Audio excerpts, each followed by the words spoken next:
नमस्कार, स्वागत है आपका हमारे चैनल में। मैं रानी गुप्ता आपके साथ और बड़ी खबर सामने आ रही है। आपको बता दें कि एनसीपी प्रमुख शरद पवार को बड़ा झटका लगा है। दरअसल उनके करीबी माने जाने वाले बिल्डर अविनाश भोसले के यहां आज सीबीआई ने छापेमारी की और इस दौरान वहां से हेलीकॉप्टर जब्त कर लिया गया है। आपको बता दें कि ये सीबीआई की बड़ी कार्रवाई मानी जा रही है। इसी के साथ ही जिस तरीके से देखा जा रहा था कि दीवान हाउसिंग फाइनेंस लिमिटेड बैंक घोटाला, जो कि सबसे बड़ा बैंक घोटाला माना जा रहा है। आपको बता दें इस बैंक घोटाले में तकरीबन 34,000 करोड़ से भी ज्यादा की जो रुपए हैं उनके साथ हेरफेर हुई और इस घोटाले को अंजाम दिया गया।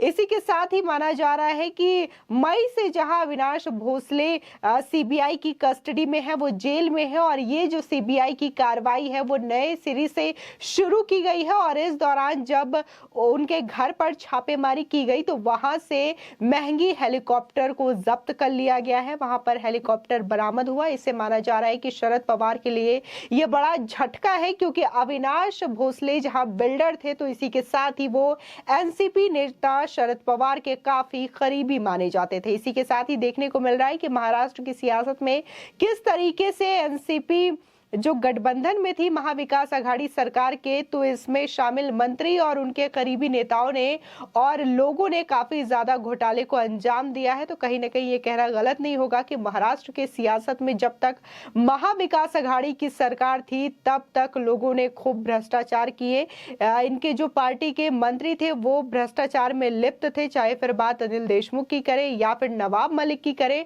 वो अभी भी जेल में है। इसी के साथ ही तमाम जो उनके करीबी थे वो भी इस तरीके से भ्रष्टाचार को अंजाम देते थे और 34,000 करोड़ से भी ज्यादा के बैंक घोटाले को अंजाम दिया गया। तो इससे जाहिर तौर पर किसी पॉलिटिशियन का शय रहा होगा, तभी इतने बड़े घोटाले को अंजाम देना बिल्डर अविनाश भोसले के लिए सही रहा होगा और उसके लिए उन्हें आरामदायक भी रहा होगा। इस वजह से उन्होंने इतने बड़े घोटाले को अंजाम दिया।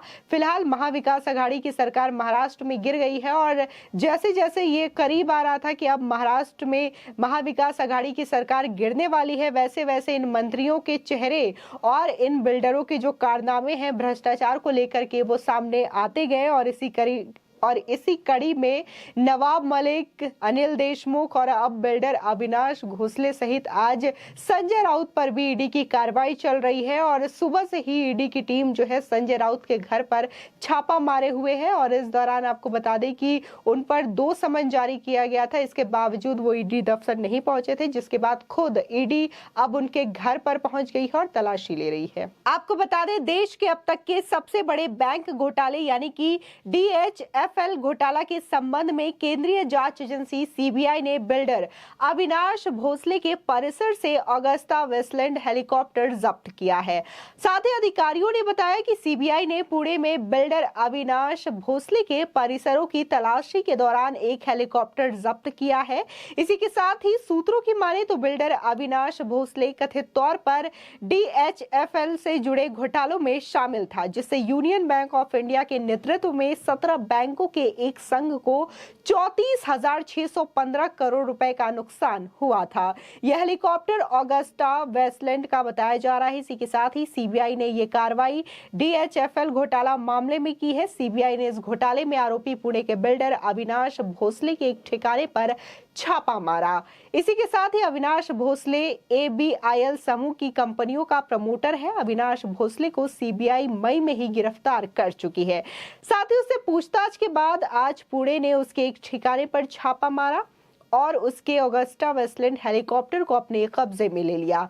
इसी के साथ ही आपको बता दें कि DHFL ने कथित तौर पर 9 रियल एस्टेट कंपनियों के जरिए 14,683 करोड़ रुपए से ज्यादा की हेराफेरी की है।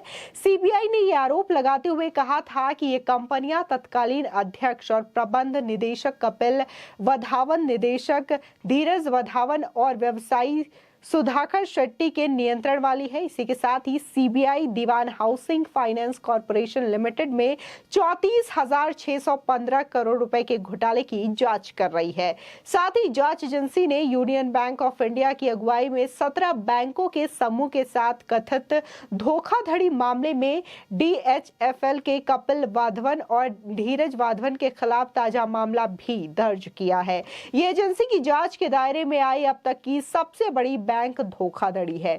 सीबीआई ने बैंक से 11 फरवरी 2022 को मिली शिकायत के आधार पर यह कार्रवाई की है। आपको बता दें कि कुछ दिनों पहले ही सीबीआई ने इस बैंक घोटाले मामले में संलिप्तता वाले देश के सबसे बड़े बैंक घोटाले के सिलसिले में नए सिरे से तलाशी शुरू की है, जिसमें भारत के मशहूर चित्रकारों FN सूजा और SH रजा की पेंटिंग्स भी तलाशी के दौरान उनके घर से मिली थी। इस पेंटिंग्स की कीमत 5 करोड़ से भी ज्यादा रुपए की आकी गई। अधिकारियों ने बताया कि छापेमारी के बाद जब्त करीब 12 करोड़ रुपए के लग्जरी सामान में HS रजा द्वारा 1958 में कैनवस पर विलेज शीर्षक से बनाई गई एक ऑयल पेंटिंग है। इसी के साथ एक और पेंटिंग जो कि 1964 में बनाई गई थी वो भी इसमें शामिल है, जिसकी कीमत 3 करोड़ 5 लाख रुपए से भी ज्यादा की आकी गई है। इसी के साथ ही सीबीआई की ओर से जारी बयान में कहा गया है कि छापेमारी के दौरान केंद्रीय एजेंसी ने जैकब एंड कंपनी और फ्रैंक मुलर जिनेवा के 2 सुपर लग्जरी घड़ियां भी जब्त की है, जिसकी कुल कीमत करीब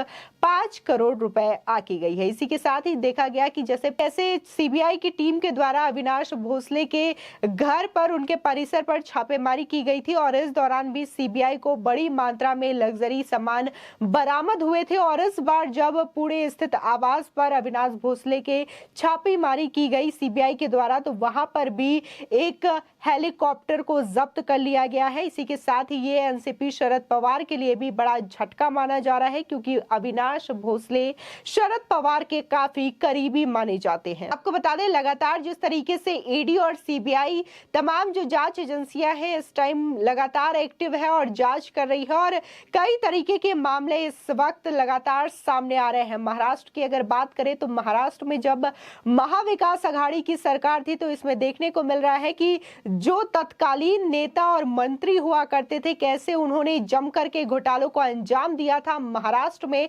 जब उनकी सरकार सत्ता में थी। इसी के साथ ही देखने को मिल रहा है कि एनसीपी प्रमुख शरद पवार के नेतृत्व में और उनकी शय में कैसे उनके मंत्री और साथ ही उनके करीबियों ने लगातार कई बड़े बड़े घोटालों को अंजाम दिया, भ्रष्टाचार को अंजाम दिया। और इस वक्त उनके जो मंत्री हैं, चाहे फिर वो नवाब मलिक हो या फिर अनिल देशमुख हो, वो जेल में है इस वक्त। और इसी के साथ ही उनके करीबी माने जाने वाले बिल्डर अविनाश भोसले भी लगातार सीबीआई की रिमांड पर रहे, उनसे पूछताछ की गई, उनके आवास और परिसर पर भी छापेमारी की गई और मई से ही वो जेल में बंद है। और इसी के साथ ही जो बड़ा बैंक घोटाले को अंजाम दिया गया था, ये देश का सबसे बड़ा बैंक घोटाला कहा जा रहा है, उसकी सीबीआई ने दूसरे सिरे से यानी कि नए सिरे से जांच करना शुरू कर दिया है। और जब सीबीआई की ये टीम पुणे स्थित उनके आवास पर पहुंची तो वहां पर हेलीकॉप्टर मिला, जिसे कि जब्त कर लिया गया। ये हेलीकॉप्टर भी बहुत महंगा बताया जा रहा है,